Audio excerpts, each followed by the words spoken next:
members that questions 2, 5 and 6 are grouped together.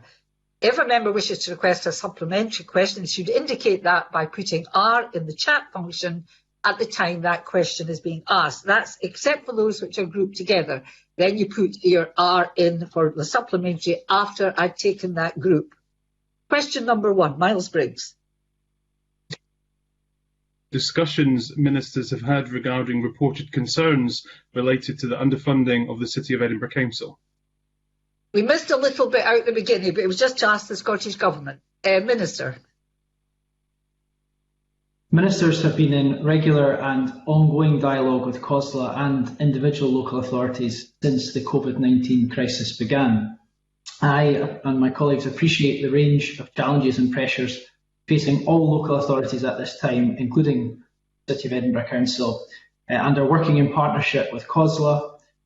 They're working in partnership with COSLA, ourselves and the Scottish Government, and together we will continue to press the UK Government for additional financial support and fiscal flexibilities for both the Scottish Government and local authorities to be able to use in this crisis. And we would welcome any support this Parliament can provide in this respect. Miles Briggs, please. As a fellow Edinburgh MSP, the Minister will be aware that the Chief Executive of Edinburgh Leisure has warned that the impact of COVID on its finances will be up to £8 million and that the sector is currently in crisis. Given the ongoing underfunding of the City of Edinburgh Council by the Scottish Government, will the Minister commit to a bailout fund for ALIOs such as Edinburgh Leisure and agree to urgent cross-party talks on this crisis facing leisure sectors across Scotland? Minister. First of all, just in the general position with regard to the City of Edinburgh Council, Mr Briggs will be aware that the City of Edinburgh Council receive £878 million to fund local services, and taken together with the decision to increase council tax by 4.79%, the City of Edinburgh Council will have an extra £66.1 million to support day-to-day services in 2020-21. Which equates to an additional 8.8%. And to date, City of Edinburgh Council have been allocated an additional £19.3 million to deal with the challenges of COVID-19 and will receive their fair share of a further £75 million, which is currently undistributed, but will be allocated following agreement on the distribution methodology with COSLA. In terms of the lost income scheme and the pressures facing ALIOs, we are in dialogue with COSLA on these matters at the moment. Once we have completed a cost collection exercise, we will be looking to undertake distribution of that resource and the consequentials received, and are in regular contact in that regard with the City of Edinburgh Council through COSLA and of course with local authorities across the country, working together to meet the pressures that they face. Take a supplementary from Rona Mackay. I noted that though it started out being a question about the City of Edinburgh, but it's broadened out to local authorities and ALIOs. So, Ms Mackay, you've got your supplementary, but doesn't necessarily have to be linked to the City of Edinburgh. I've no idea what it is. Thank you, Presiding Officer. Can the Minister advise what is the total additional funding that's been provided this year to local authorities in response to COVID-19? Yes, I'll allow. Bear with me, Minister. I'll allow that because the answers broadened it out. Minister. Thank you, Presiding Officer. We have committed £330 million of additional support for local authorities to help cash flow difficulties. We have also front-loaded our grant payments by £455 million between May and July. We also increased our general revenue grant by £972 million, reducing our business rate support by the same amount to reflect the potential loss of business rates income resulting from our support for businesses. And the Scottish Government is also providing, of course, an additional £135 million to help support the return to school, and up to £100 million through integration authorities to support the social care sector. Question 2, Maurice Golden, please. Thank you, Deputy Presiding Officer. To ask the Scottish Government what its response is to the latest GERS figures. Cabinet Secretary Kate Forbes, please. Well, as the member will know, GERS provides estimates under the current constitutional arrangements of revenue raised in Scotland and spent for Scotland. It doesn't report on the finances of the Scottish Government, and with 40% of the spending in GERS reserved to the UK Government, along with over 70% of revenue, what GERS shows is the unsustainable nature of the UK and the need for Scotland to make its own choices. Maurice Golden, please. Thank the Cabinet Secretary for that answer. Does the Cabinet Secretary recognise that if she had her way, Scotland's fiscal deficit would be higher than the Greek budget deficit was at the height of the financial crisis in 2008? Cabinet Secretary. Well, I mean, having my way right now, I am obliged by law to balance the Scottish Government's budget, which we have done every year. Just a few months ago, Maurice Golden and his colleagues were complaining about the underspend in our budget, which is the byproduct of a government that by law cannot overspend. Now he's saying that there's a deficit. Which is it? Do we have an underspend or a deficit? With the levers and the resources that this government has, we balance our budget. And like every other country around the world, if we were independent, we would use all the levers at our disposal to manage our public finances in a far more sustainable way than currently being managed under this UK government. Yes, unfortunately, number 5 with Rachel Hamilton, she can't get connected. If she gets connected later, I'll take her question. So I'll move straight to question 6. Liam Kerr, please.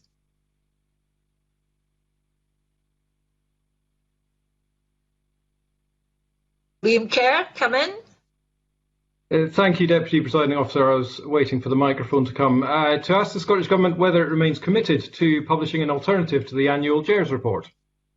Cabinet Secretary. Well, frankly, over the last few months, my single focus has been balancing the budget to pay for PPE, to ensure businesses get grants and to fund public services. And as it is, I believe GERS offers one of the most persuasive arguments as to why the current constitutional arrangements are unsustainable and why the policy choices of the UK government that are allocated to the Scottish budget are the source of the challenge. Liam Kerr, please. Thank the Cabinet Secretary for the answer. I'm not sure it was an answer to my question, however, but in any event, members of this government are on record suggesting that fiscal transfers from the UK to Scotland are a sign of failure and should be stopped. But given that there have been significant fiscal transfers from Aberdeen in the North East to the Central Belt for years, with appalling funding settlements for NHS Grampian and our local authorities, does she intend to cease such transfers and ensure that the North East gets its fair share? Well, we continue to... Sorry. It's okay. We continue to ensure that every part of Scotland gets the investment that they need to progress their agenda, and this year's programme for government once again ensured that that was the case. But in terms of fiscal transfers, he doesn't need to take my word for it. He can listen to his own Prime Minister, who talks about the need to level up. And he says that precisely because right now, the way that the public finances are managed right across the UK are unfair and unsustainable. So the winning argument, apparently, from the unionists is that they celebrate mediocrity, short-term thinking and unsustainability. And I think that is probably why more and more people in Scotland know that our society and our economy would be fairer and more prosperous under independence. And now I can take number 5, Rachel Hamilton, please.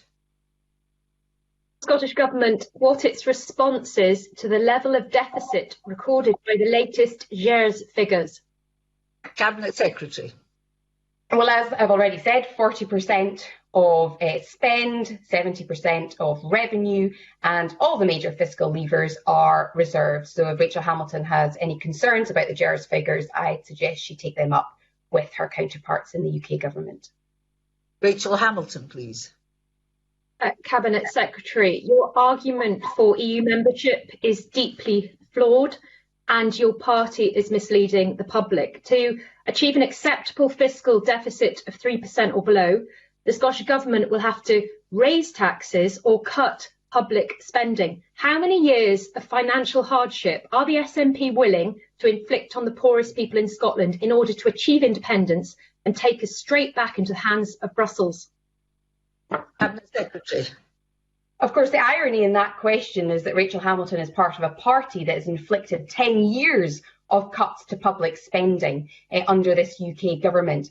And the choice facing us just now is whether Scotland is able to make its own choices and its own decisions and use all the levers that any normal country has to invest in economic recovery and to chart a course out of this pandemic. In terms of the EU, I mean, if we had been an independent member of the EU, not only would we have been able to borrow, like every other normal country, to invest in the response to the pandemic, but we would have also had access to the EU £750 billion recovery fund, which we did not get access to because the UK government is currently taking Scotland out of the EU against our will.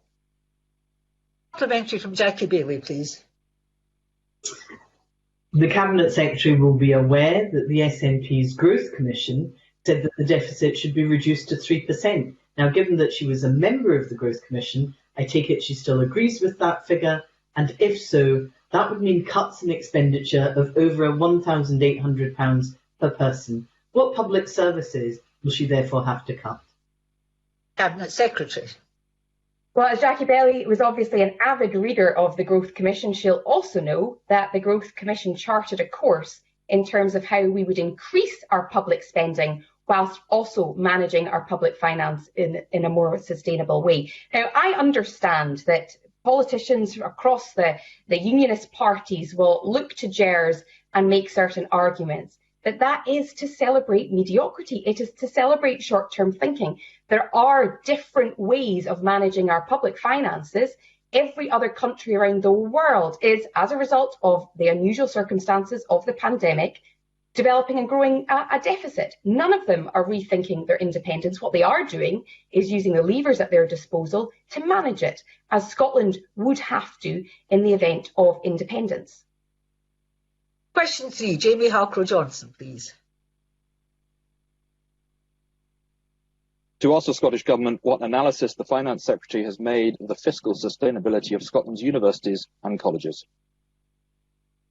Before you answer, Cabinet Secretary, I love the background. I don't know if he's really outside, but it's quite glorious. The Cabinet Secretary. Well, we know that both sectors that Jamie Halcrow-Johnson identifies have been hit hard by the crisis, and the financial impact of the COVID-19 pandemic on our college and university sectors is still to be fully realised. So we are working and will continue to work with the Scottish Funding Council, which analyses the institution's financial forecast. Jamie Halcrow-Johnson. Thank you very much indeed. The Cabinet Secretary will be aware that last year the precarious financial situation faced by Scotland's higher and further education sector was repeatedly raised, including by Audit Scotland. And it's clear that these institutions will be essential to Scotland's recovery from the coronavirus outbreak, and the use of this sector to deliver training and skills programmes is welcome. So can the Cabinet Secretary also guarantee that there will be no further cuts to the core budgets of Scotland's colleges, and that they will be adequately resourced not only to provide additional responsibilities, but also to address the underlying problems in the sector? Cabinet Secretary. Well, to start on a point of agreement, I agree that our colleges and our universities will be vital to our recovery. Our universities are renowned world over, and our colleges will be essential when it comes to reskilling and helping people back into work. Now, he may have seen the report that we published on the 9th of July, the Further and Higher Education Sustainability Plan, and that highlighted the steps that we've taken to support further and higher education as a result of the pandemic, namely the £75 million to protect research, £10 million for the estates, trying to help universities and colleges with some of the challenging costs that they are facing. So that form of engagement will continue. We'll continue to invest where we can. Of course, we have a finite, limited budget because we can't, as I said in the first answer, overspend. So that is a challenge, but we'll continue to work with them to try and help them through this particular storm. Supplementary, Kenneth Gibson, please. Thank you, Presiding Officer. Does the Cabinet Secretary agree that it's equally important that students are able to sustain themselves? And can she therefore advise what the impact would be on Scottish students if they had to pay tuition fees of £9,250 a year to do under the Tories in England, or £9,000 a year as they do under Labour in Wales? Cabinet Secretary.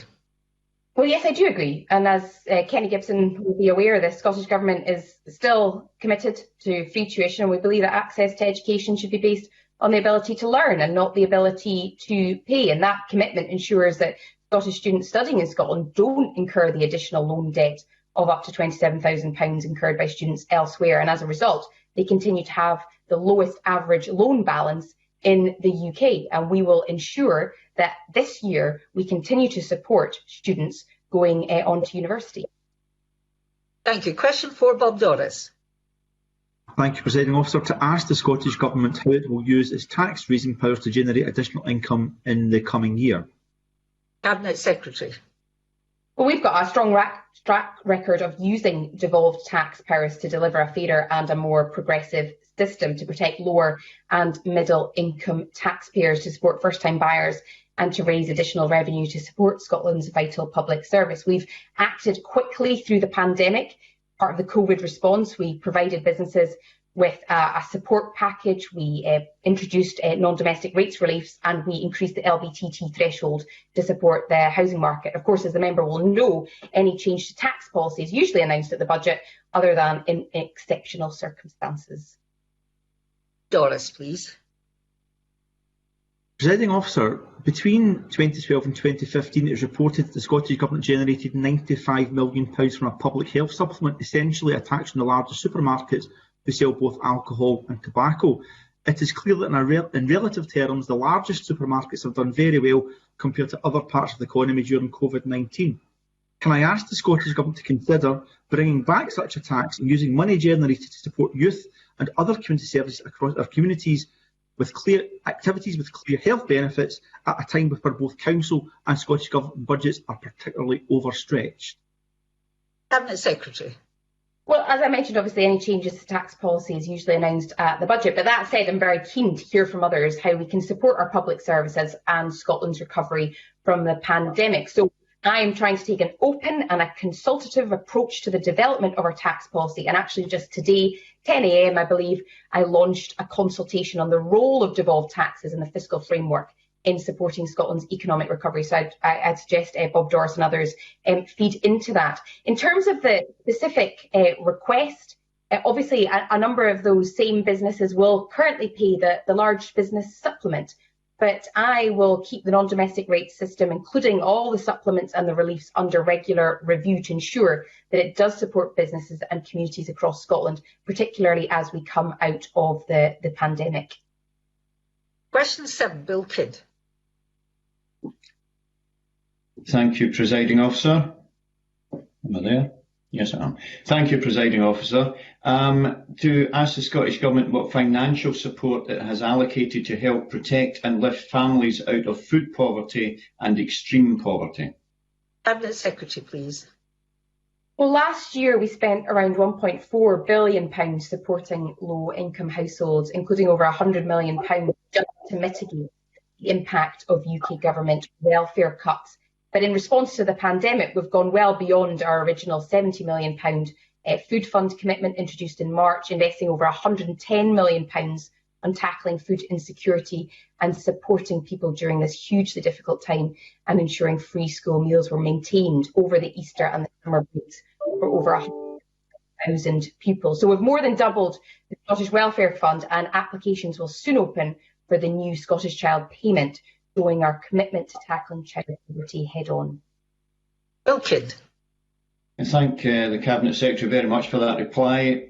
The tragic death of Mercy Baguma last week evidences that much more must be done to protect the most vulnerable in our society. As the economic ramifications of COVID-19 affects families across Scotland, will the Scottish Government continue to push for practical financial support and ensure provision of food and basic securities, especially for people in extreme poverty and for those in very vulnerable circumstances such as asylum seekers who have fewer rights and community safety nets?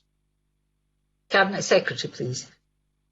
Well, Bill Kidd asks a hugely important question, and it was a tragic death. We have repeatedly raised our grave concerns with the Home Office about the support available to asylum seekers and people with no recourse to public funds, both before and during the pandemic.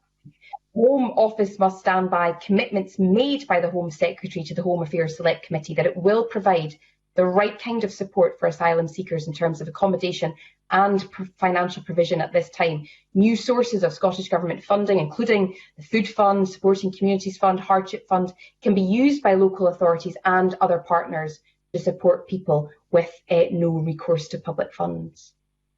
Thank you. Supplementary, Elaine Smith, please. Thank you, Presiding Officer. The Cabinet Secretary mentioned the Scottish Welfare Fund, but this week the Poverty and Inequality Commission highlighted local authority spending as a key issue in the Scottish Welfare Fund's underspending. They noted that many people using food banks were not aware of the Scottish Welfare Fund. So does the Cabinet Secretary agree that this highlights the impact of underfunded authorities and a lack of joined-up planning for emergency food provision, and would you also agree the government should properly fund local authorities and enshrine the right to food into law? Cabinet Secretary.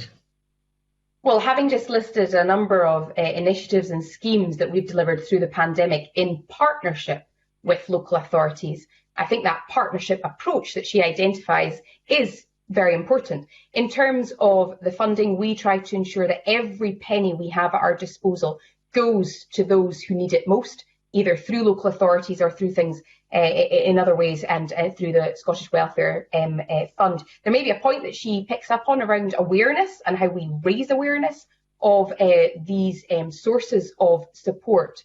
But certainly through the pandemic, we have invested more in local authorities than the consequentials we've received, recognising the important role they play on the front line. Question 8, Peter Chapman. Thank you, Presiding Officer. To ask the Scottish Government how it plans to protect public spending in the North East. Minister. Could you start again? We couldn't hear you at the beginning. Certainly, Presiding Officer. The Scottish Government will continue to focus on delivering outcomes for all areas of Scotland through its spending plans, including the North East. For example, local councils in the North East will receive over £1.6 billion from the Scottish Budget in 2020-21. The Scottish Government is working closely with COSLA to help support local authorities respond to the challenges of COVID-19, as I mentioned earlier, and has committed an additional £330 million of direct support this year. And we have responded swiftly to support business, including £137 million through the COVID Business Support Fund grant for businesses in the North East. Peter Chapman. I thank the Minister for that answer, but, frankly, these measures will look like a slap in the face to the hundreds, if not thousands, of people in Aberdeen that could lose their jobs because the SNP government failed to offer the right support for jobs and businesses during the local lockdown. The Scottish Conservatives published a plan to protect the local economy in the North East through the crisis. So what have the government learned from us if there has to be another lockdown? Minister.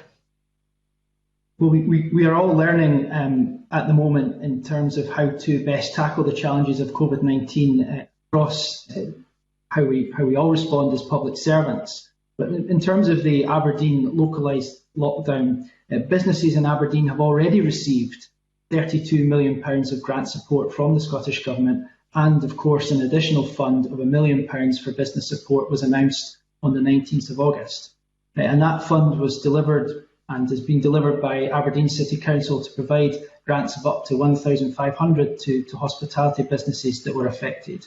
And of course we have also called on the UK Government, importantly, to extend the schemes that they fund, like the Job Retention Scheme and the Eat Out to Help Out scheme, where there are localised restrictions in places as there was in Aberdeen. So I would call on Mr Chapman to join our calls to urge the UK Government to do the sensible and appropriate thing and continue the Job Retention Scheme across the country, but certainly create facility for it to be able to be utilised in instances of lockdown like there were in Aberdeen.